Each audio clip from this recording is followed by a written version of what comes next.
In the same industry as you. We work closely together. We actually have a partnership, and this is the first time you're telling me of this? I had no idea. It's sick. Yeah. Yeah, after the call, you're gonna have to tell me about this. That's a really good, useful tool. All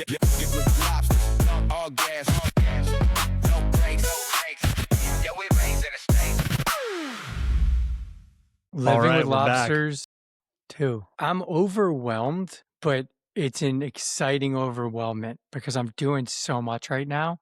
It's taking up time at work. At night, I'm not watching TV. I'm literally sitting with my laptop and tinkering and watching new videos. I feel like I'm running at a million miles an hour, but it's also rewarding when you get down to like new fun ideas. Yeah, I feel like as we go past just using standard LLMs like ChatGPT and Claude, you start going to like Claude Cowork. I mean, I know I've been experimenting it with OpenClaw. It's just wild. I now have an agent on my 15-year-old MacBook Pro that I can text with all day, and it's actually remembering, which is different from that Heyron solution that we were experimenting with. It's crazy. You're ahead of me now, so I got to catch up. But I will say I have to give you credit because you were saying to me, try Claude, try Claude. I was ChatGPT from the beginning. I've been using it for so long now. And I finally used Claude this week. And I have to say, Claude Code, wow. It's such a different tool that I've actually been like holding myself back by only specializing in just ChatGPT for so long. I set up a work stream today at work that now I have it auto scrape all my emails every morning, and it sends me a consolidated report. And I was able to set that up in, I don't know, I mean, I fumbled with it a bit, but like an hour. So I built out a RevOps tool to literally throw tons and tons of data. I'm talking like millions of lines a day to analyze and assess. And I had ChatGPT doing that for over a month now, and it was pretty solid. And I brought all of that over to Claude and use Claude Code to do it. And so now I'm downloading the files and it's pulling them automatic and checking them every morning and give me reports. And it's already finding things that ChatGPT totally wasn't looking for. It's presenting it in much cleaner fashion. It's pretty impressive to see how quickly it was able to come to light and kind of get to a level above even where the ChatGPT ones, even after a month. But yeah, I mean, just using the tools and building out new things every day, every week, it's pretty eye-opening. I think we're in the same boat where we're feeling more pressure from our workplaces to better leverage AI tools and figuring out as we kind of go along with what tool is best for what task. And it's a great call out graduating from ChatGPT to using Claude and creating projects where it can actually dig into like Excel files or CSV files or PDFs and other reports. You can even connect it to a Google Drive that populates your company's data and can extract real insights and make you sort of a power user of that, where typically you'd have like 5 BI analysts that you would send this stuff to. And it Well, let makes it me really ask you this. actionable. You and I talk AI all the time. Like, are you starting to have these conversations in the workplace? And are you seeing any of your coworkers or other people start to do it based on your enthusiasm and excitement? Yeah, we have a work stream that got set up that's now meets bi-weekly, and we all sit in the same room and basically talk about the tools that each one of us are using and what our departments are excited about, and even brainstorming ideas of like, wouldn't it be great if? We'll just turn into like co-working skills in Claude that now we share across our org. What about you? Yeah, I've actually, based on building out some of the projects, like the RevOps project I did about a week ago, my AdOps head was like, hey, you inspired me. I built out an AdOps tool. And so now, now we all can kind of like co-work with them. So I think that was pretty fun. That was like a nice pat on the back. And then I was having a call with a friend I know through the industry, let's say, and he was telling me he got laid off, but he's dabbling in AI. He's built out 3 really cool tools that any ad tech company could use. And I immediately said to him, like, one, why aren't you sharing this on LinkedIn? Who are they going to want to hire? The guy who's just sitting there doing the normal, or the guy who's building out future tools that are going to make the whole company better, and he's promoting it and they're going to see it. So like it's going to come from inside them being like, let's hire this guy. Like that's how you get hired these days is don't just hide it and think like, oh, I'll keep it to myself. And the other thing I told him is go to some of the networks, try to sell your tools. Like you have a 2-pronged thing here. You're just sitting saying, I need a job. No, man, you got to start promoting what you're doing and letting people see it and know it and try to sell some of it as you do if there's true value there. You know what's interesting about that is you and I are fortunate we have sort of full-time gigs right now, but what used to be at least I don't know if you've experienced this at your current role, but engineers, when you go to hire them, would come in with like their GitHub repository of all the different projects they worked on. It's kind of becoming the same thing, but for non-technical people, where anybody should be able to go in and advertise, here's all the things I've worked on and built from scratch that have improved my workflow, and here's the results it churned out. Imagine if we could start to arm ourselves with all the different projects we're working on and be able to market ourselves as like, here's our core function, but here's what we're doing to make us the best versions of ourselves by leveraging AI tools. Kind of interesting hearing you say that, because it's one thing too. I look at all of my resumes or my LinkedIn page, whatever. No one would have any idea I'm doing anything. And so it almost Exactly. makes me think I'm not looking for a job. I'm happy and I'm building things and doing stuff, but we should all be promoting and showing everything we're doing with it. It's a step above everyone else. Differentiate yourself. And also, It's a just good cool. aha moment. Yeah. I'm going to be updating my LinkedIn after this, Scott, and I'm not even looking for a job. I think we all should be. There should be a section on LinkedIn or on your resume that speaks just to this. And if engineers and developers have their own GitHub account that companies review, what does that look like for someone that's not technical? It wouldn't be GitHub, it'd be something else. I'm just saying someone should make I it. don't know about you, but I'm having a problem just concentrating now, because I'm constantly looking for ideas to build. And then I'm also talking to other people and seeing what ideas they're building. And so I'm like literally business hopping before I even get to an MVP. Be like, oh no, that one's good. Or I know this guy's doing a drop shipping thing. I should be doing that. Like, it's just, I have too many ideas now to push forward and grow. What's crazy is we can actually action on those ideas too. Whether using Replit or throwing it into Claude, you can get pretty far. But then to your point, if you're not fully leaned in, you kind of put it to the wayside as you move on to the next thing, which is it's good for learning, but not good for long term, making anything meaningful. I know. And I guess maybe like being lazy, selfishness, whatever. Like, I'm waiting for the next version where I can just bring it to agents and, have it go top down, and they can literally prove out my MVP within a week. And I know if that one's worth scaling or not, or putting more money towards. And so I can just become the idea front and have everything else go. And Okay, I don't know, maybe so it's too far fetched, but I don't think that's far fetched at all, especially as we get into more like agentic solutions, like some of the news we'll talk about in a few, but it's becoming easier than ever for anybody to create an autonomous agent that just follows directions that you kind of give it and it works with you to build itself up over time. Then yeah, you could hand off some of these tasks once they're in a good spot to this agent, hypothetically, and it could run with them. well, that's where I need you to start building, Scott. Okay, so let's bring it back full circle. So the whole point Okay. of what we want to talk about here is we're just two guys trying to figure it out as we kind of balance our full-time jobs and introduce AI into our work streams. As part of that, we've played with a few things we've already talked about. We've gone past ChatGPT and just like chatting with an LLM. But I think it'd be fun to kind of figure out like what are 3 to 5 tools, okay, that you're now implementing into your work stream each day that lean or leverage AI to make yourself a better operator. I'm going to kick it to you to go first. And I want to see Okay. which ones you use so I don't overlap, because I know that we have a lot of We can overlapping we can ones. overlap though. I think the number one tool, and it's so funny because it's like been around, it's there, is Whisper Flow. It is That's my the number one. best. Yeah, number one, best text to speech, and it's across everything. So it's across your phone, it's across your computer, email, Slack, everything you do. And the dictation on it is incredible. So let me ask you, why would you use it? Two things. One is speed, the speed to use it. And if you're writing an email, you're writing anything, it is so incredibly fast. Like, whatever email you're doing, take out 80% of that time and you just spoke it. And it's also authentic. So I like how people know it's not AI written. It is my tone of voice. It is my thoughts. It's everything. And all it does is kind of clean it up a little bit and maybe even bullet point. I like that element. And the other part, I'm a terrible speller.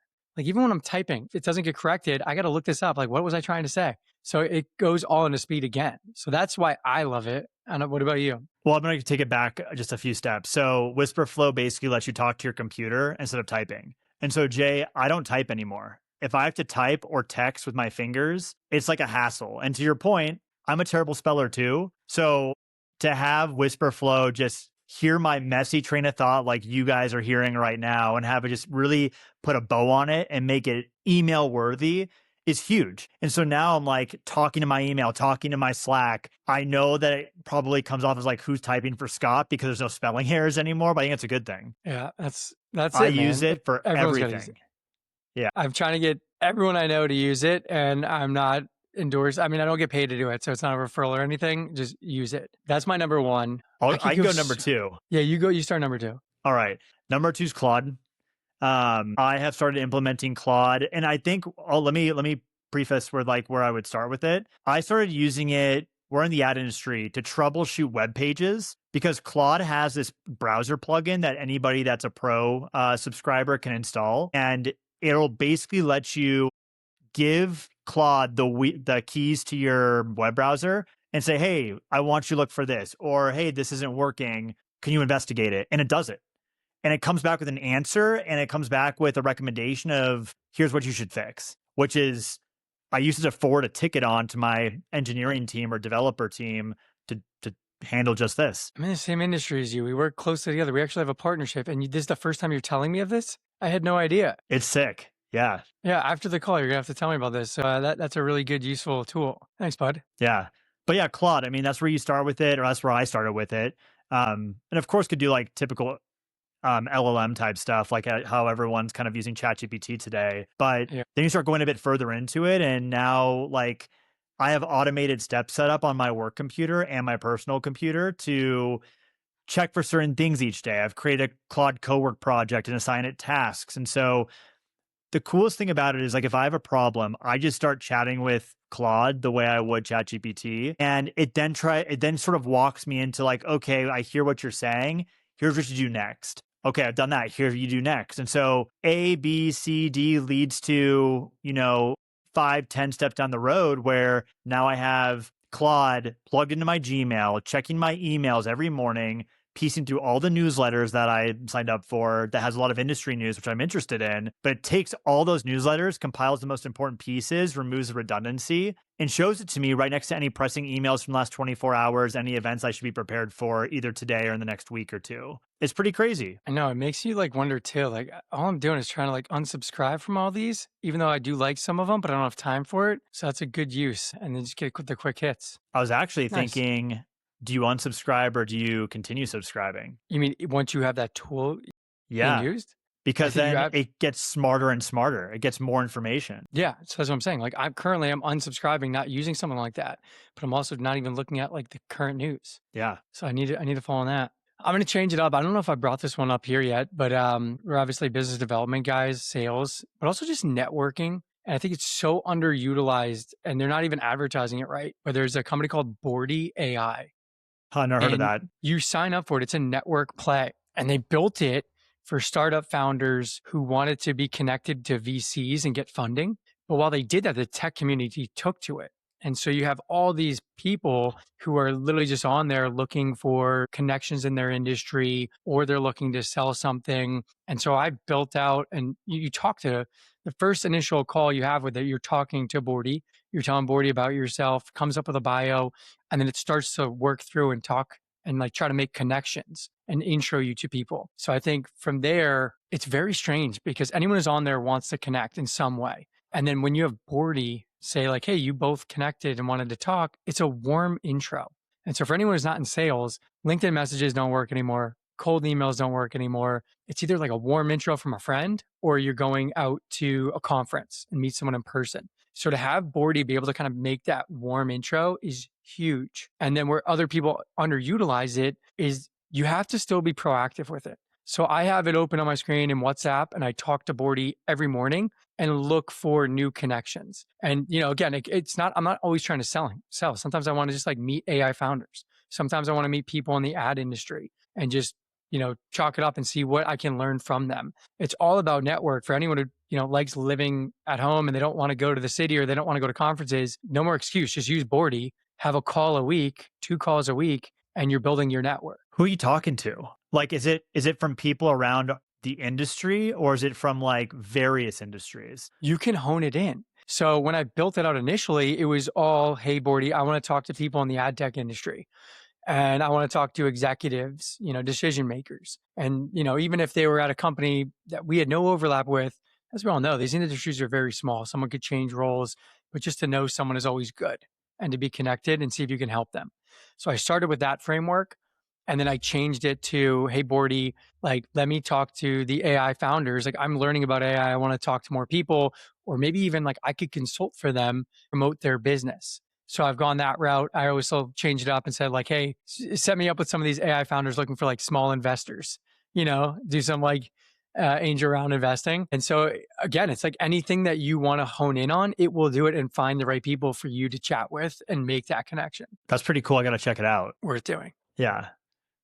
All right, now your third one. My third one. So, okay, I've been using a combination of Lovable, Replit, and Cursor. And I'll tell you what those Okay. are. Basically, they are AI enabled LLM style chat website or dashboard style builders. I need to get out of Google Sheets. I don't know about anybody else that uses Google Sheets for work, but I think I have tens, if not hundreds of different Google Sheets that, depending on the project, I got to jump into. And it's really tough because the information is always piecemeal organized depending on who built the thing. It's not great. So using AI, I'm like, there has to be a better way to connect data and make it more accessible, not just to me, but everyone on my team and around my org. And so I've been using Lovable, Replit, Cursor most recently to take my data that already is in raw form inside of a Google Sheet, make that as the reference point for building a website style dashboard atop of the data. And so, for example, like we have to manage pacing for different ad campaigns that we're running. And so usually that's like a Excel style sheet where you're looking day by day at row by row to see how things are picking up. Well, now I'm able to marry together real-time day of reporting with legacy reporting and see at any point in time on the hour how something is doing. Has something dropped off? Has something increased? And it'll send me an alert if something's increased or decreased, and I can go check into it. But that's not available in Google Sheets. Like No. the flow is so nice. And I can't show it to you guys here, but you could take like bare bones data and make it really accessible and drill inable, if that's a word, by just a So few your company prompts. signed off on the like API connections essentially. Signed off's a loose term.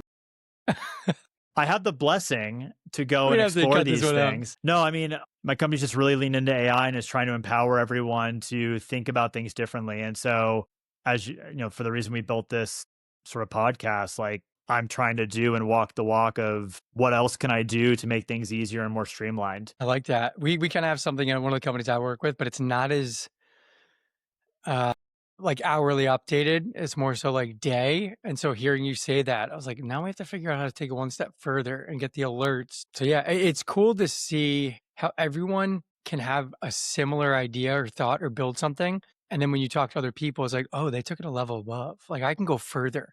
And I think that's what I'm learning too, even in my chats. Is like, even if you find a couple of good business ideas, how do you take it further? Like everything should be like, okay, like next step, go even further Yep. than it's been, because that's what it can do that you just stop at. Well, you know what's crazy is I know we kind of talked about this like idea of like AI agents, or I've spoken about open Claude. I'm trying to stand that up today, but I'm learning you can educate or train an AI agent the same way you would train an employee. Give it good habits to Yeah. start with, correct bad habits as you go along, and just assign it tasks. And then as you see it ask for permission each time, you can tell it, just do this on your own from now on. Remember to not ask me about this any longer. And each time you do this, and it takes some time, right?